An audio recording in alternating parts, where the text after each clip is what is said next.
Olá!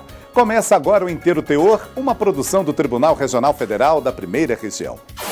O serviço público está em destaque no programa de hoje. Uma funcionária dos Correios conseguiu na Justiça o direito de ser transferida e acompanhar o marido militar em outra cidade. Em outra reportagem, você vai ver que o TRF da Primeira Região decidiu que servidoras gestantes têm garantido o direito ao recebimento de função comissionada até 5 meses após o parto. E mais, uma entrevista com o especialista em planejamento estratégico Peter Dostler, da Universidade de Berlim. Ele fala como os tribunais podem trabalhar para melhorar a gestão e obter alta performance. Agora, no Inteiro Teor. A gente começa falando de um julgamento sobre remoção, o deslocamento de um servidor entre órgãos da administração pública. A remoção gera discussões judiciais há muito tempo, porque os interesses particulares muitas vezes se chocam com a da administração. Em um caso julgado recentemente pelo TRF da Primeira Região, os desembargadores aceitaram que uma empregada dos Correios fosse transferida, exatamente como é a remoção no caso dos servidores públicos, para ela continuar trabalhando na cidade onde o marido militar passou a atuar. Confira. Em 2006, a servidora pública do TRF da Primeira Região, Maria Regina, precisou se mudar para Washington, nos Estados Unidos, já que o marido foi trabalhar no Banco Mundial. Para isso, ela fez um requerimento de remoção ao tribunal, em que é vinculada. Eu fiz o requerimento junto ao Conselho de Administração, demonstrando que o meu marido iria exercer uma função num organismo internacional do qual o Brasil faz parte, no caso, o Banco Mundial, que é um órgão que foi criado pela ONU. Mas nem todos que trabalham na administração pública têm o pedido de remoção atendido facilmente. Uma atendente comercial dos Correios precisou recorrer à Justiça para conseguir trabalhar em outra cidade e acompanhar o cônjuge. O marido, que é segundo sargento do Exército Brasileiro, foi transferido da cidade de Imperatriz, no Maranhão, para Paulo Afonso, na Bahia, cumprindo uma determinação de trabalho. A esposa, então, pediu a remoção na empresa brasileira de Correios e Telégrafos, mas teve a solicitação negada. O caso foi parar no TRF da Primeira Região. De um lado, a ECT alegava que a situação nem deveria ser analisada pelo Tribunal Regional Federal, porque tratava-se de pedido de natureza trabalhista e a funcionária é seletista. Do outro, ela afirmava que tinha direito porque há previsão legal.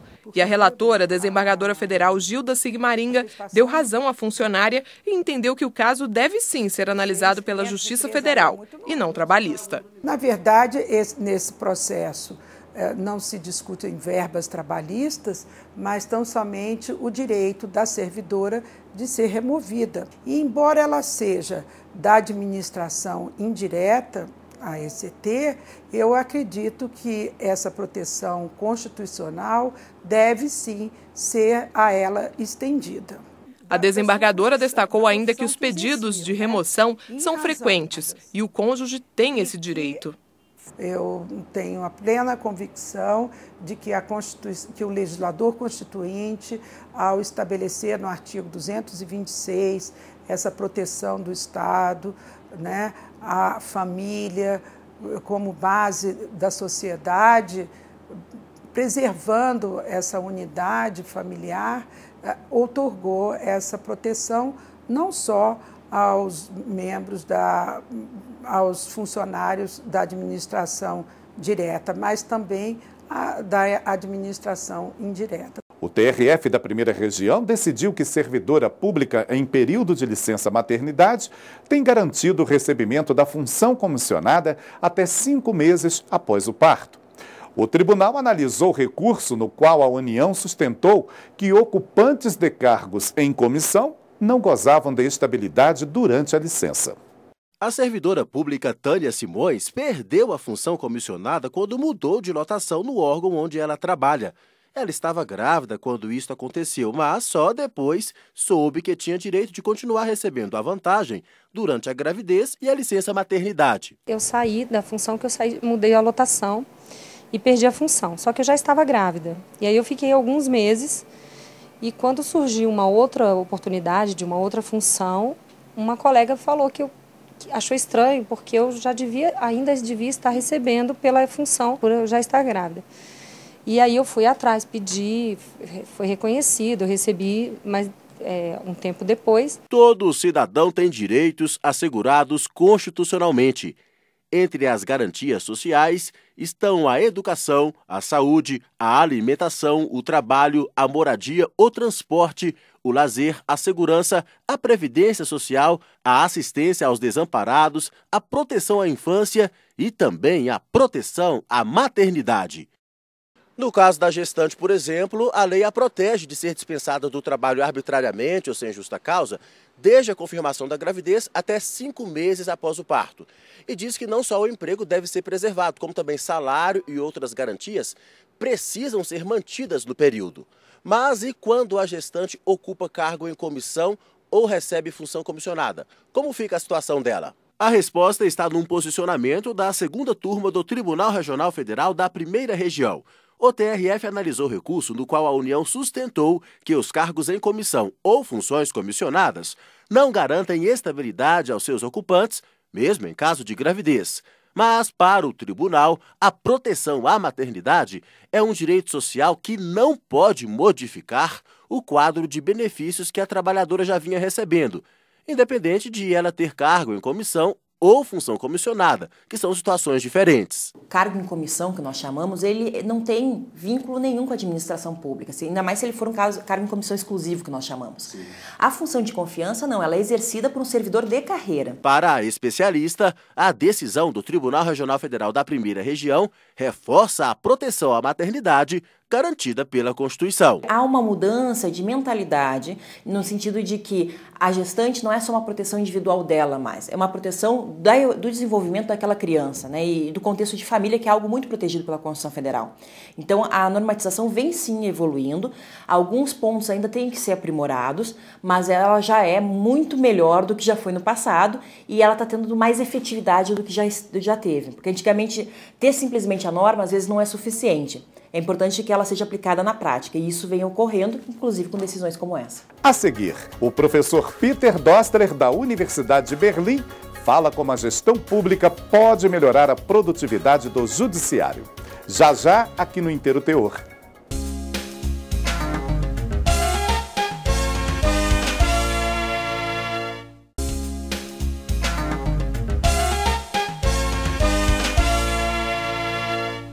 Você vai acompanhar uma entrevista com o especialista em planejamento estratégico Peter Dostler.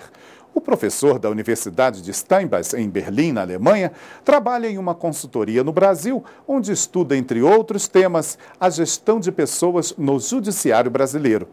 As ideias e as contribuições dele para o desempenho do judiciário brasileiro, você confere agora na conversa que ele teve com o jornalista e advogado Rafael Braga. Obrigado, Peter, por sua presença aqui no Inteiro Teor.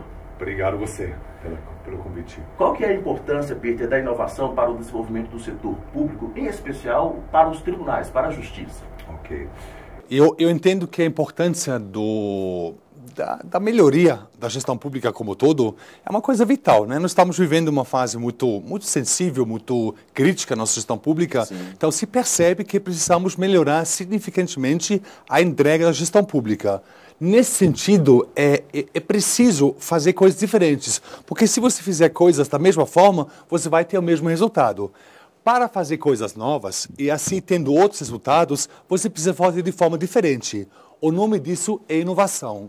Ou, dizendo de uma forma diferente, se você observar o cenário, as mudanças cada vez mais rápidas, mais drásticas, as ameaças, interferências políticas, etc., etc., a resposta para esse cenário externo é uma mudança interna e, novamente, o nome disso é inovação.